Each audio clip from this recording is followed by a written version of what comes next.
In this video we share Our Lady's prophecies for Ukraine and the remedy for war. In these dramatic hours, the prophecies that Our Lady gave to some visionaries emerge, and one in particular refers to Ukraine.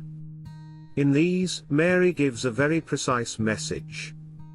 In fact, prophecy is always conditioned by our response. So it is necessary to ask what Our Lady indicated as a remedy. For example, Pope Francis called to the Queen of Peace, in his appeal to fasting and prayer for peace for next Ash Wednesday, March 2nd, made many jump. In fact, an undisputed fact is the call of the Madonna to pray the Rosary. The importance of the Rosary and the messages that the Virgin left to the visionaries is in fact a constant, from Fatima to Mejuhgoria. In fact, even on the special occasions in which she appeared in Ukraine, Mary indicated the prayer of the Rosary as the most powerful weapon to fight the evil of war. Our Lady, in introducing herself to the visionary who was crying and revealing the disastrous events that would arrive shortly thereafter, said to her, "Pray the Rosary. The Rosary is the weapon against Satan. He fears the Rosary. Pray the Rosary every day." In fact, in these hours it was emphasized that the Virgin spoke specifically about Ukraine on 2 occasions. If the prophecies that are circulating in these hours are different, and the risk is that we often come across unreliable realities or in any case of dubious origin, in these 2 cases there have been support, more or less official, also by official religious figures.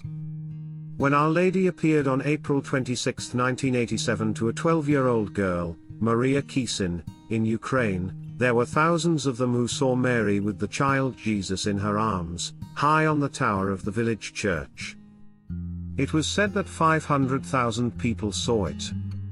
Our Lady had already appeared in the Ukrainian country in 1806, in Grustu, warding off an epidemic of cholera.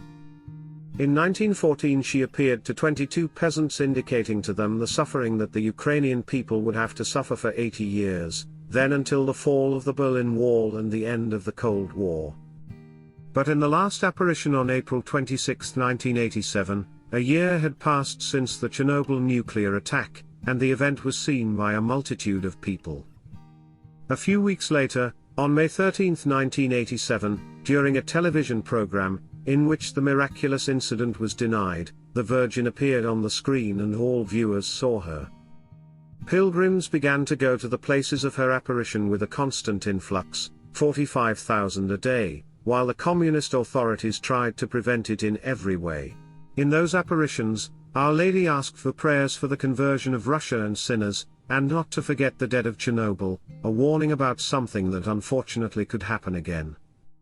The primate of the Ukrainian Church acknowledged that these apparitions have increased the faith of the people, and were recently also mentioned by the father and head of the Ukrainian Greek Catholic Church, His Beatitude Sviatoslav Shevchuk, in a public address.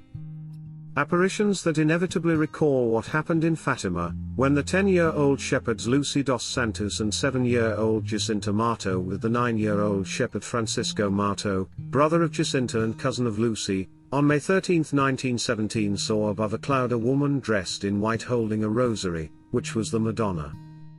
Apparitions that continued for some time with prophecies about the future in which they told of the imminent end of the First World War, the danger of an even more devastating Second War if men had not converted, and the communist threat from Russia.